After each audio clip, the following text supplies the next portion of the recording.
This paper presents the research experiences of practitioner researchers. Practitioner researchers occupy a space where theory and practice intersect.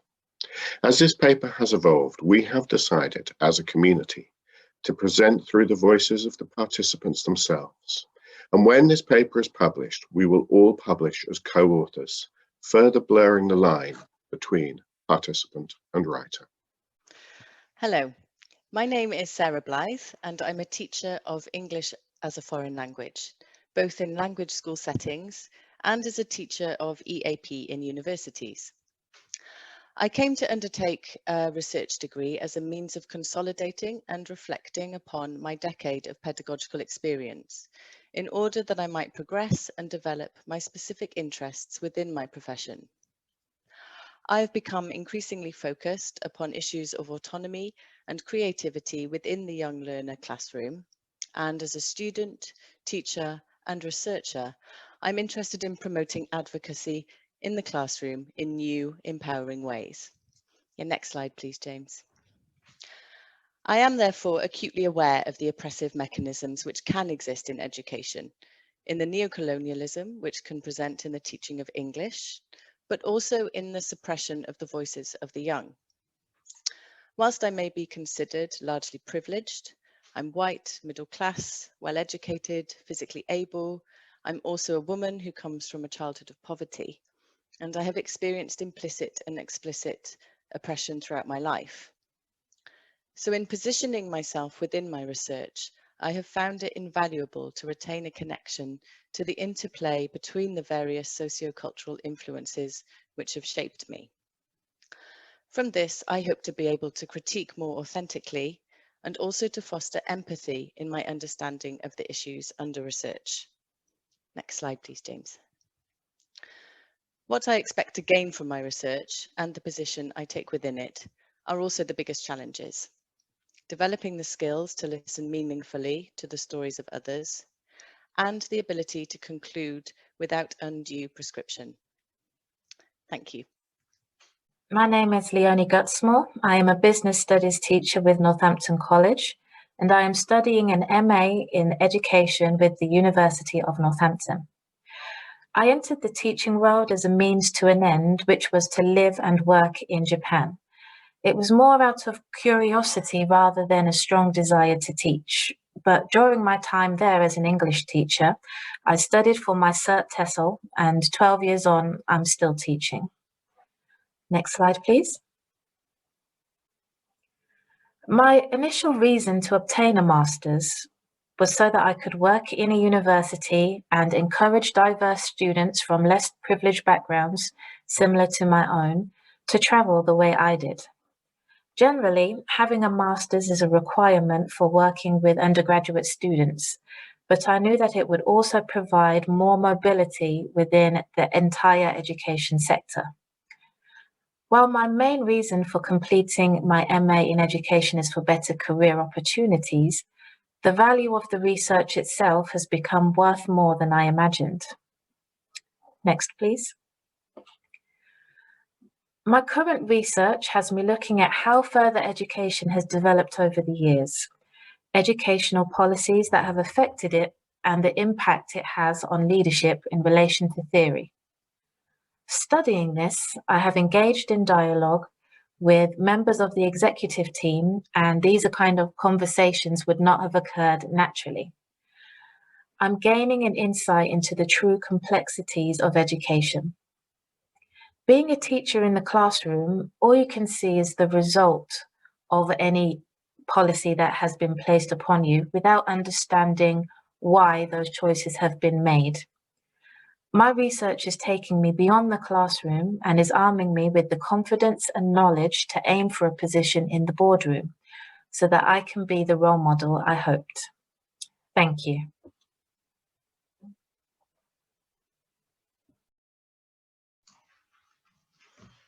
Hi, my name's Leah Jenkins and I'm a primary school head teacher. I'm also studying for my MA with Northampton University.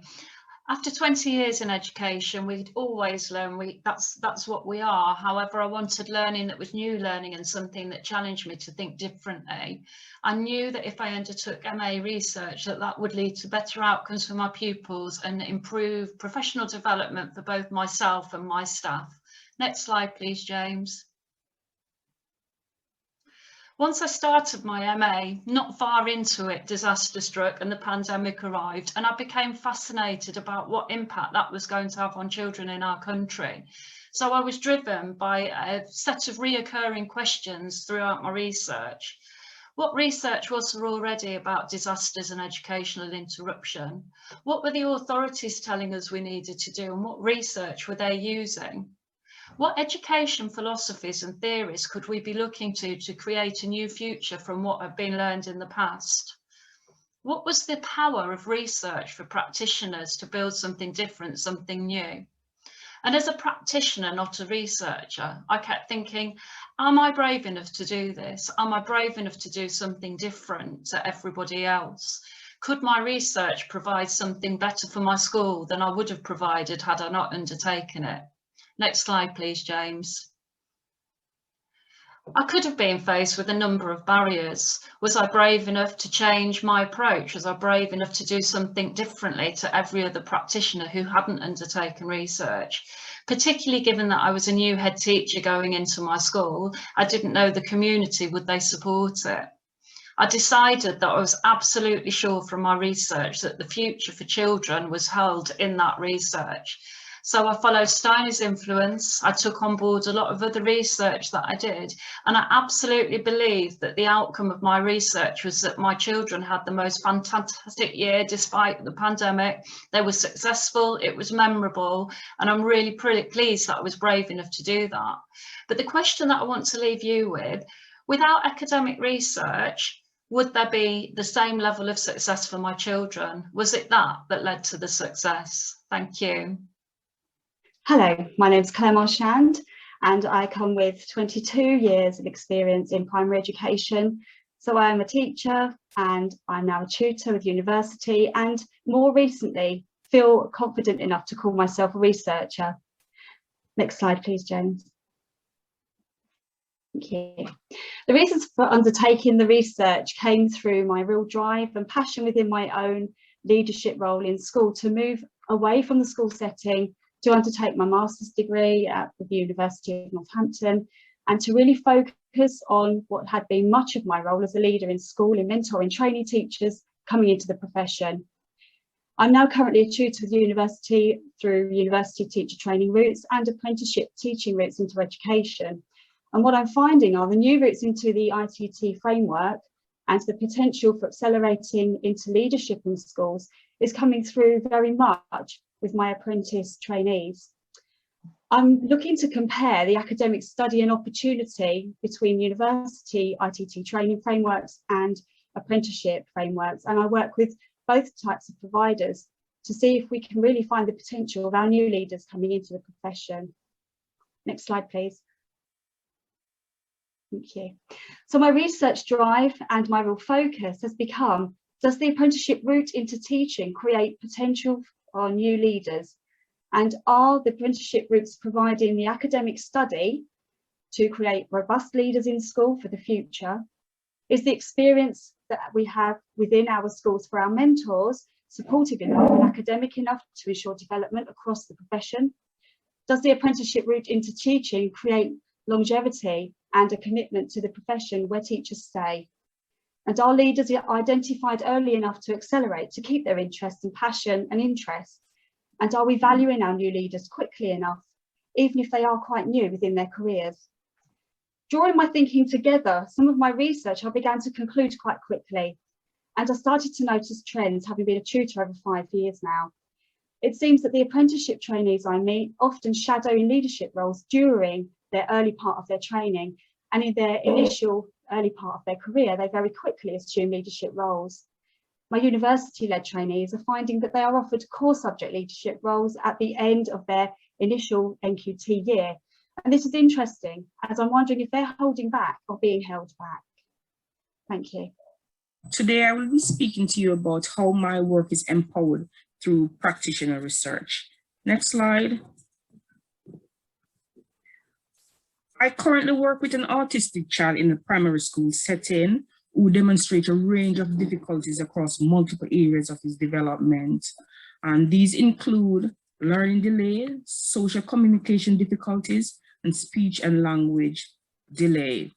What you're looking at is some extracts from his individual educational plan and his areas of need, his strengths, and how I'm supposed to support him to meet his target.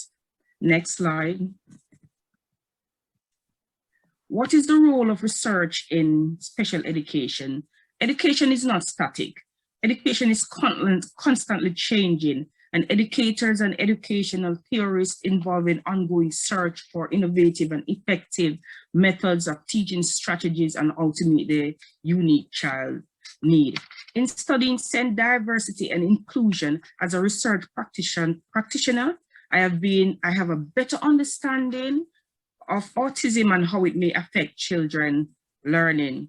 Research in diversity helped me to gain a further insight into the needs of a pupil with special education needs and disability. Because the child that I work with needs is complex, I rely on knowledge of what I have been taught, what I have researched and studied on SEND diversity and inclusion. And even what I have learned on the job, because I work with different professionals, so this can help meet the need of diverse students. Next slide, please. The struggles and the benefits of being a practitioner research. Challenging to balance parenting, working, household responsibility, and meeting assignment deadline. Because I'm a single parent, I find it really difficult. One of the benefits is that I gain new insight to best impact the learner life by integrating academic theory into teaching, which will help me on the job. Thank you very much for listening. My name's Sophia Susassi, and I'm a specialist design technology teacher. I'd like to talk to you a little bit about exploring intersectionality and my positionality in the context of practitioner research.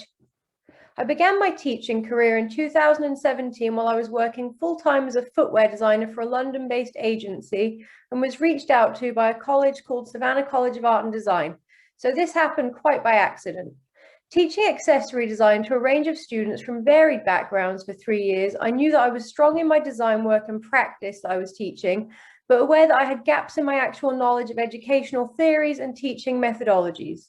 I knew that I wanted to pursue further research and education, but until this past year, did not know where this would fit in around my career. I knew that the knowledge the research degree would bring me would not only benefit me, but more importantly, it would benefit my students and the outcome of my students' work. It would help me best understand student needs, along with preparing me for a greater understanding of a range of special educational needs, student spaces, and how a space affects the learner, a range of specialist teaching methods and behavior management techniques. When COVID-19 began, I decided that it was time to return home to the UK and that this would be the perfect time to finally undertake the research I'd wanted to pursue. I applied for both my PGCE and MA in education and have been working to undertake these simultaneously this academic year. It's been a privilege to have found the time to undertake this research and hugely beneficial to my own development as a teaching practitioner. I am gaining a wealth of knowledge to assist my understanding of student need and how to best assist a range of learning styles, as well as techniques for keeping students engaged. Whilst working in schools and juggling research assignments can sometimes pose a challenge, I truly believe that it's been beneficial use of time this year, and that undertaking the research degree whilst working in the school has helped me put what I've been learning right into practice throughout within design and technology, providing me with the opportunity to test and trial theories and practice examples on ground, such as design iteration, all the way through the year. Next slide.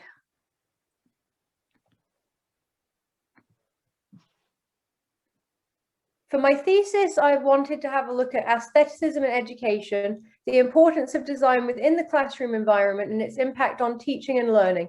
It was very important for me that during this time with the MA in education, that I still incorporated elements of my design background into it. And I think that's why I kind of went in this direction for the thesis. Thank you.